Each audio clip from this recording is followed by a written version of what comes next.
Sometimes solving a murder comes down to the smallest detail: a Lego brick, a deck of cards, or a contact lens case. Simple objects that became the key to closing cases that seemed impossible to solve. For Lucille Johnson, Susan Schwarz, and Janet Abaroa, those details brought long-overdue answers. These cold cases had gone unsolved for years, until detectives took a second look and found the one clue they'd been missing. Stay tuned on this episode of Urban Crime Stories as we dive into 3 cold cases that was solved in the strangest ways. Before we continue, if you are new to the channel, please subscribe for upcoming crime stories. It's February 2nd, 1991. You arrive at your mother's house after she doesn't answer the phone. The front door is unlocked. Inside, you see papers on the floor and furniture out of place. You call out for your mother, but there's no response. Walking through the house, you find your mother lying on the floor unresponsive. Among the scattered belongings is a small Lego brick, out of place in this home uninhabited by kids. On February 2nd, 1991, police arrived at Lucille Johnson's home after her daughter discovered her body. Lucille's home was a single-story house located in a quiet neighborhood in Salt Lake City, Utah. From the moment officers entered the house, it was clear something terrible had happened. Papers and belongings were scattered across the living room floor. Several pieces of furniture were out of place, and some had been knocked over. It looked like someone had ransacked the house. Lucille was found lying on the floor. She had suffered multiple blunt force injuries and signs of strangulation were present. The attack had been violent and personal. There were no signs of forced entry, which made investigators wonder if Lucille had known her attacker, or if the person had gained access by deceiving her. Despite the chaotic scene, police couldn't immediately determine what, if anything, had been stolen. Officers carefully photographed the crime scene, documenting every detail. Among the scattered items, they noticed a small Lego brick lying on the floor. At the time, it didn't seem important, but it was collected along with other pieces of evidence. After processing the scene, investigators began interviewing neighbors and family members, trying to piece together what might have happened. Lucille's daughter told police that her mother had no known enemies and was generally well-liked in the community. Early theories pointed toward a burglary gone wrong. However, detectives couldn't ignore the possibility that someone might have specifically targeted Lucille. Lucille Johnson was born on April 23, 1912 in Salt Lake City, Utah. She grew up in a modest home with her parents and 3 siblings. Known for her kindness and independence, Lucille spent much of her life in the same community where she was born. She graduated from East High School in 1930 and later worked as a secretary at a local law office. In 1937, Lucille married William Johnson, and they had 2 children, Karen and David. She embraced her role as a mother and loved it. After her husband's death in 1978, Lucille remained fiercely independent. According to her daughter, she spent her time reading mystery novels, working on crossword puzzles, and volunteering at the local library. Her last days were ordinary, spent at home, talking to her daughter, and preparing for a church gathering. Nothing seemed out of the ordinary until February 2nd, 1991, when her life was tragically cut short. After Lucille's murder in 1991, police launched a thorough investigation. Detectives interviewed family members, neighbors, and friends, but no one had seen or heard anything unusual. There were no signs of forced entry, and it was unclear what, if anything, had been stolen from her home. The small Lego brick found near Lucille's body puzzled investigators. Lucille didn't have children in the home, and its presence didn't make sense. However, at the time, it seemed like a minor detail, and was simply logged with the other evidence. Despite weeks of effort, detectives failed to identify a suspect. They issued public appeals for information, but no credible leads surfaced. By the end of 1991, the case went cold. Lucille's family remained hopeful for answers, but the case stayed unsolved for more than 2 decades. The evidence, including the Lego brick, sat in storage, waiting for the day forensic technology would catch up with the case. In 2013, more than 20 years after Lucille Johnson's murder, investigators reopened the case using new DNA testing technology. One of the items they revisited was the Lego brick collected from the crime scene in 1991. Forensic scientists were able to extract a DNA profile from the brick and run it through the national database. The result was a match. John Sansing, a man already on death row in Arizona for another murder in 1998. Detectives discovered that Sansing had been living in Salt Lake County at the time of Lucille's murder. The Lego brick likely belonged to one of his children, who may have been with him during the crime. The DNA evidence left no doubt. John Sansing was the killer. John Sansing had a long history of criminal activity. By 1991, he had already been involved in multiple offenses, but his most notorious crime came in 1998 when he murdered Lucy Lopez, a volunteer missionary in Phoenix, Arizona. Lucy had come to Sansing's home to deliver food when he attacked her. Sansing tied her up, assaulted her, and stabbed her to death. His wife, Michelle, was present during the murder and later helped cover it up. Sansing's 4 children were also in the house at the time. Sansing was arrested, convicted of first-degree murder, and sentenced to death. His DNA was entered into the national database as part of his conviction, which would later link him to Lucille Johnson's cold case.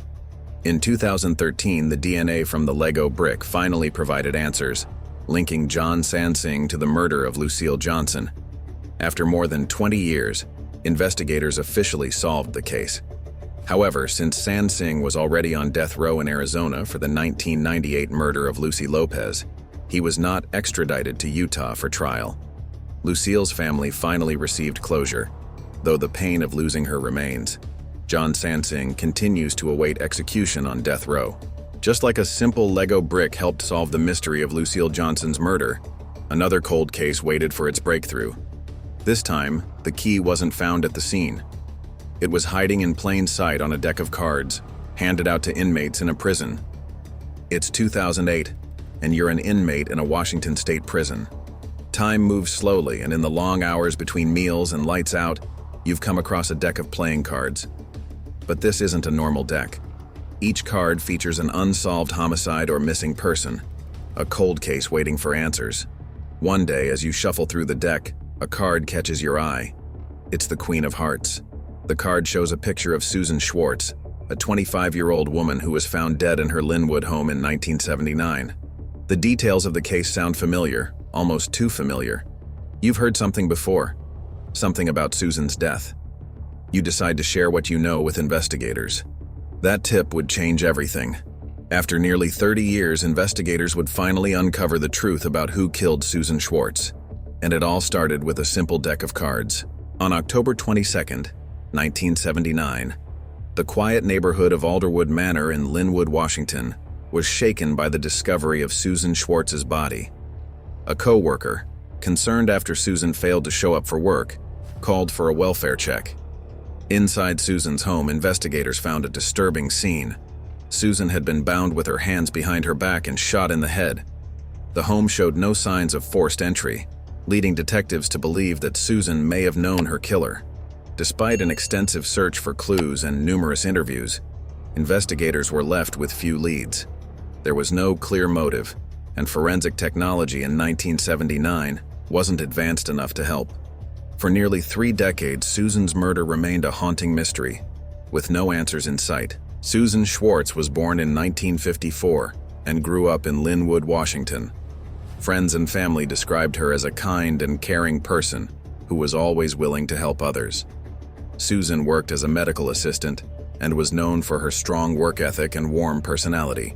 In her personal life, Susan had a close circle of friends. Among them was Susan's high school friend, whom Susan supported during her separation from her ex-husband, Gregory Johnson. After Susan Schwartz's body was found in October 1979, investigators worked tirelessly to find her killer. They interviewed family, friends, and neighbors, focusing on personal connections and anyone who may have had a motive. Early on, they learned about Susan's close friendship with Gregory Johnson's estranged wife, raising suspicions about Johnson. However, with no physical evidence linking him to the scene and limited forensic tools available at the time, detectives couldn't make an arrest. The case quickly grew cold, and despite occasional reviews over the years, no new leads surfaced. By the early 1980s, Susan's murder was officially classified as a cold case, one of many unsolved homicides in Snohomish County. In 2008, nearly 3 decades after Susan Schwartz's murder, the Snohomish County Sheriff's Office launched an innovative program to solve cold cases, a deck of playing cards. Each card featured an unsolved homicide or missing person, along with details about the case. These decks were distributed to prisons with the hope that an inmate might recognize a case and provide valuable information. Susan's case was included in the deck as the Queen of Hearts. For years, it had sat in the cold case files without progress, but now it was gaining fresh attention. In April 2011, after receiving a tip from the Cold Case Playing Cards program and re-examining the evidence, investigators confronted Gregory Johnson. They discovered that Johnson had a clear motive. Susan Schwarz had been helping his estranged wife during their separation, and he blamed Susan for encouraging the split. Faced with mounting evidence, including witness testimony and forensic advancements, Johnson confessed to the crime. In January 2012, he entered a guilty plea to second-degree murder, avoiding a trial. During his confession, Johnson admitted to killing Susan in a fit of rage, tying her hands and shooting her in the head. In January 2012, Gregory Johnson was sentenced to 24 years in prison for the second-degree murder of Susan Schwarz. For Susan's family, the sentencing marked the end of a painful, decades-long journey for answers. During the sentencing hearing, Susan's surviving family members spoke about the impact of her loss and how it had affected their lives. Though the resolution brought some closure, they expressed heartbreak that it took so long for justice to be served. Prosecutors commended the Snohomish County Cold Case team for their persistence, crediting both the Cold Case Deck of Cards program and modern forensic advancements for the successful outcome. With Gregory Johnson now behind bars, Susan's family finally had the answers they had waited more than 30 years to hear. Gregory Johnson is currently serving his sentence in a Washington state prison, with no possibility of parole until he completes his minimum term. Just like a simple Queen of Hearts card helped solve Susan Schwartz's murder, another cold case waited for its breakthrough. This time, the answer wasn't found on a card or even at the crime scene. It was hiding in plain sight, inside a small plastic case, overlooked for years, until investigators took a second look. On April 26, 2005, Raven Abaroa called 911, reporting that he had found his wife, Janet Abaroa, dead in their Durham, North Carolina home. Raven claimed he had returned home from a soccer game to a horrifying scene. Janet was lying in a pool of blood in their upstairs room. She had been stabbed to death. Their 6-month-old son, Caden, was unharmed in another room. The initial investigation didn't reveal much. There were no signs of forced entry, and nothing appeared to have been stolen. Police questioned Raven, and he mentioned that Janet had taken out her contact lenses before going to bed, a small detail that seemed insignificant at the time. It would take 5 years before this seemingly minor detail would expose a lie. In 2010, investigators would revisit the evidence, and the truth hidden in a contact lens case would finally lead to a breakthrough in Janet's murder. On the evening of April 26, 2005, Raven Abaroa called 911, telling dispatchers he had found his wife dead in their home. 911, where is your emergency? My wife is dead! When they arrived, they did indeed find Janet Abaroa stabbed to death in a pool of blood. The scene was unsettling but didn't immediately suggest a robbery. Nothing appeared to be missing, and there were no signs of forced entry. Janet's 6-month-old son, Caden, was found safe and unharmed in a nearby room. Raven told investigators he had gone to a soccer game that night and returned home to find Janet dead. He mentioned that Janet had likely gone to bed after removing her contact lenses. Police documented the scene and collected evidence, but there was little physical proof pointing to a suspect. Following Janet's murder, investigators immediately focused on her husband, Raven Abaroa, as a possible suspect. His story seemed straightforward. He had left for a soccer game that evening and returned home to find Janet dead. He told police there was no forced entry, and nothing appeared to be stolen. However, as detectives dug deeper, troubling details began to emerge. Raven had a history of infidelity and financial problems. Friends and family revealed that Janet had confided in them about issues in the marriage. Some even claimed she was considering leaving Raven. Despite their suspicions, Police had no physical evidence linking Raven to the crime.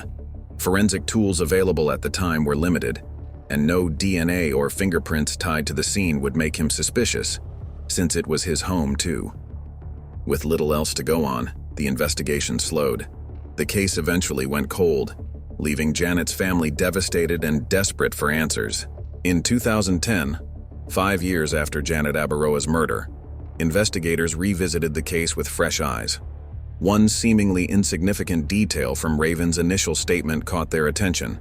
He mentioned that Janet had removed her contact lenses before going to bed. Determined to re-examine the evidence, investigators tested Janet's contact lens case. What they found changed everything. The lenses were not inside the case, which meant Janet had likely never removed them. This small but critical detail contradicted Raven's timeline. If Janet hadn't removed her contact lenses, it meant she was attacked before she had a chance to prepare for bed. Investigators now had proof that Raven's story didn't add up. Armed with this new evidence, they finally had enough to arrest Raven Abaroa for first-degree murder in February 2010. Raven Abaroa's trial for first-degree murder began in 2013, with the prosecution presenting the contact lens evidence as the key to dismantling his story. They argued that Janet had never removed her lenses, proving Raven's timeline of events was a lie. Prosecutors also introduced evidence of Raven's history of infidelity, financial troubles, and past violent behavior. Witnesses testified about Janet's growing fear and concerns about her marriage in the months leading up to her death. Raven's defense maintained his innocence, claiming there was no physical evidence directly linking him to Janet's murder. After several weeks of testimony and mounting pressure, Raven agreed to an offered plea for voluntary manslaughter. This allowed him to maintain his innocence while acknowledging that the prosecution had enough evidence to convict him. Raven was sentenced to 8 to 10 years in prison, far less than the life sentence he would have faced if found guilty of first-degree murder. With Raven Abaroa's offered plea in 2013, Janet's family finally saw a resolution, but it wasn't the full justice they had hoped for. Raven served only a few years of his 8 to 10 year sentence before being released in 2017. Despite maintaining his innocence, many, including Janet's family, remain convinced of his guilt. They believe the contact lens case was the critical clue that exposed the truth about what happened on the night Janet was killed. Thank you for watching until the end. If you enjoyed this video, don't forget to like, comment, and subscribe to the channel for upcoming episodes. Your support is greatly appreciated. Until next time, I will see you on Urban Crime Stories.